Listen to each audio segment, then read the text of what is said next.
Roma Kabanata 13.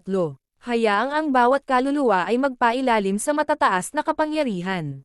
Pagkat walang kapangyarihan kundi ang mula sa Diyos, ang mga kapangyarihang umiiral ay itinalaga ng Diyos.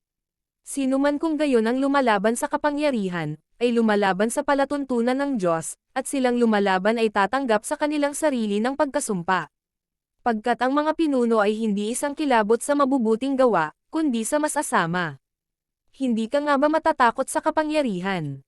Gawin mo ang mabuti, at magkakaroon ka ng papuri mula doon rin. Pagkat siya ang ministro ng Diyos sa iyo patungkol sa ikabubuti. Ngunit kung ginagawa mo ang masama, ay matakot ka, pagkat hindi niya dinadala ang tibak sa walang kabuluhan, pagkat siya ang ministro ng Diyos, isang tagapaghiganti upang maggawad ng pagkapuot sa kanya na gumagawa ng masama. Kaya nga dapat kayong magpailalim, hindi lamang dahil sa pagkapuot, kundi alang-alang sa budi rin naman. Pagkat sa dahilang ito ay nagbabayad rin naman kayo ng buwis, pagkat sila ay mga ministro ng Diyos, na nag-aasikaso ng patuloy sa mismong bagay na ito. Ibigay kong gayon sa lahat ang karapatan nila, buwis sa kanya na dapat buwisan, pagtangkilik sa kanya na dapat tangkilikin, pagkatakot sa kanya na dapat katakutan, karangalan sa kanya na dapat parangalan. Huwag magkautang sa kaninuman ng anumang bagay, kundi ang magmahalan sa isa't isa, pagkat siya na nagmamahal sa iba ay nakaganap na sa batas.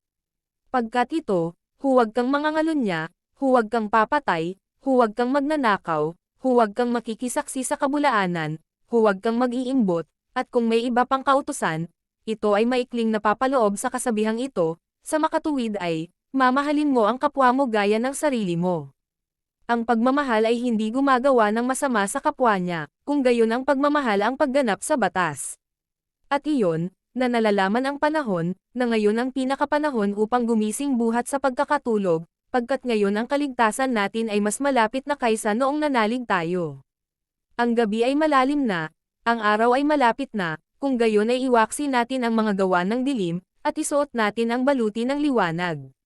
Lumakad tayo ng tapat, gaya ng sa araw, huwag sa panggugulo at paglalasing, huwag sa kaluhuan at pagkawalang taros, huwag sa sigalutin at pagkainggit.